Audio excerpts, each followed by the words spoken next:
Today is our first lecture, science, chapter number 1, science and scientific method.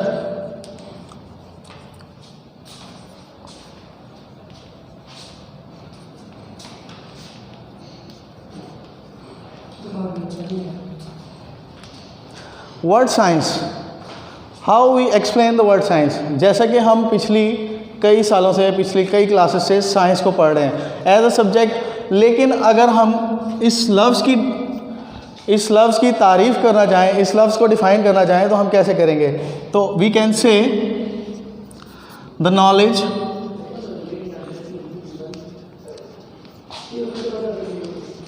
which obtained by experiments and observation, is called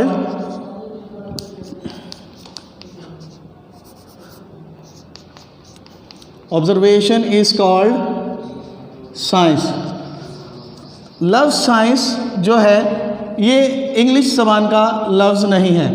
लफ्ज़ science English ज़बान का लफ्ज़ नहीं है, ये लातीनी ज़बान के लफ्ज़ साइंसिया से निकला हुआ है. साइंसिया का मतलब होता है नॉलेज. तो अब हमें इस चीज़ को समझने में आसानी होगी कि ऐसा इल्म जो तजर्बात और मुशाहिदात की बुनियाद पर हासिल किया जाए उसको हम साइंस कहते हैं.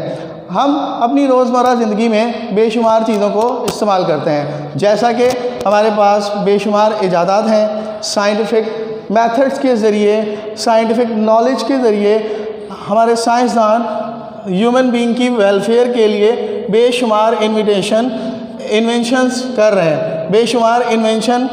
हैं. उसमें हमारे डेली यूजेस में इस्तेमाल होने वाले अप्लायंसेस, हमारे मेडिकल साइंस की फील्ड हो, इंजीनियरिंग साइंस की फील्ड हो, बहुत सी ऐसी चीज़ें जिनमें ह्यूमन बीइंग की वेलफेयर का काम हो रहा है, ये सारे काम हमारे साइंटिफिक मेथड के ज़रिए, साइंटिफिक नॉलेज को यूज़ करते हुए इजादात की जा रही हैं. लफ्ज़ साइंसिया का हमारे साथ ताल्लुक़ हो गया. इन साइंटिफिक मेथड को हम डिफरेंट मॉडर्न टेक्नोलॉजी के ज़रिए यूज़ करते हैं. यहाँ पर वर्ड टेक्नोलॉजी को एक्सप्लेन करूँगा मैं. The word technology is, we can say the technology is practical application of scientific knowledge. Practical application of scientific knowledge is called technology. Technology को हम कहते हैं अमली सरगर्मियाँ या प्रैक्टिकल टेक्नोलॉजी. साइंसी इल्म को अमली तौर पर इस्तेमाल करना टेक्नोलॉजी कहलाता है. इसी तरह से अगर हम बात करें कि टेक्नोलॉजी के ज़रिए हम रोज़मर्रा नित नई इजादात कर रहे हैं जिससे हमारी ज़िंदगी में बेशुमार तब्दीली आ रही है. अगर हम बात करते हैं टेक्नोलॉजी की तो ये किस तरह से हो सकता है कि इंसान वेलफेयर के लिए काम करे और अपने इंसानों के लिए फ़ायदेमंद चीज़ें ना करें. अगर हम देखें तो रोज़ नई बीमारियां फूट पड़ती हैं, उसके लिए नई से नई दवाइयों का इजाद होना भी साइंस की मरहून मिन्नत है. आमदोरफ्त के ज़राए, ट्रांसपोर्टेशन, मुख्तलिफ़ चीज़ें जो हमारे घरों में इस्तेमाल होती हैं, टेक्नोलॉजी, ज़मीन के अंदर के ख़जानों की बात हो या कहकशाओं की बात हो, इल्म नजूम के हवाले से आसमानी आफाकी अजसाम की बात हो, तो ये सब के सब जो नॉलेज है ये हमें साइंस के ज़रिए मिलता है.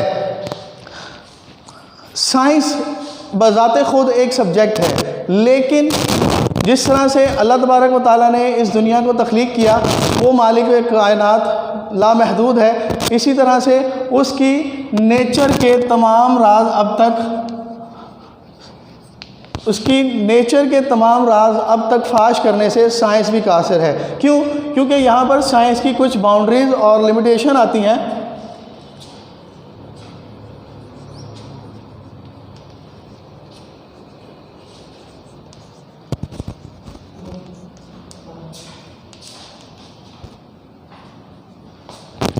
बाउंड्रीज एंड लिमिटेशंस आती हैं जिसकी वजह से साइंस जो है अपने मामलात को अंजाम देने से कासिर हो जाती है। मिसाल के तौर पर अगर हम खुदा के वजूद की बात करें, खुदावंद ताला के वजूद की बात करें, तो साइंस इस चीज़ पर बहस करने से कासिर है कि खुदा का वजूद कहाँ है, वो किस सूरत हाल में मिलता है। अगर इसी के साथ हम बात करते हैं सोल, रूह की बात करते हैं, प्लस डेथ की बात करते हैं, तो साइंस इस चीज़ से बताने से कासिर है कि वो कैसे होता है, इसमें क्या फिनोमेना इस्तेमाल होता है। लेकिन साइंस की जो लिमिटेशन है वो है सिर्फ मेजरेबल एंड रिपीटेबल, यानी कि साइंस अपना एक काम दोहरा सकता है या फिर किसी चीज़ की नाप तोल में बता सकता है, नाप तोल के काम को सरअंजाम दे सकता है। ये ऐसा सब्जेक्ट है जो चीज़ों के अच्छे या बुरे होने से कंसर्न नहीं करता, ये चीज़ों के अच्छे या बुरी वैल्यू से कंसर्न नहीं करता, ये सिर्फ मेजरेबल या किसी चीज़ के रिपीटेबल होने पर बहस करता है। मिसाल के तौर पर अगर हम किसी चीज़ की वैल्यू का अंदाज़ा लगाना चाहें, एक मेटल ले लेते हैं जिसको आम तौर पर हम गोल्ड कहते हैं। Gold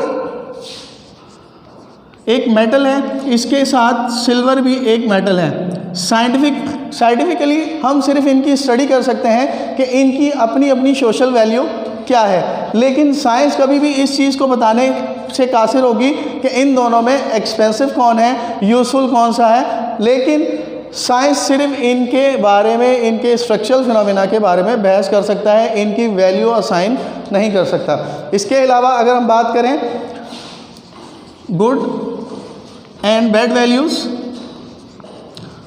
good and bad values के हवाले से आजकल हर मुल्क एक ऐसे मदार पर खड़ा है जिसको तरक्की याफ्ता कहने के बजाय हम कह सकते हैं कि वो रोज़ाना जंगी बुनियादों पर तरक्की करना चाहता है। तो साइंस इस चीज़ का, इस काम के लिए वो साइंस का सहारा लेता है, मुख्तलिफ नए से नए और ख़तरनाक से ख़तरनाक हथियार तैयार करता है। लेकिन साइंस को इस चीज़ से कोई कंसर्न नहीं है कि इस हथियार का अच्छा या बुरा पहलू क्या हो सकता है।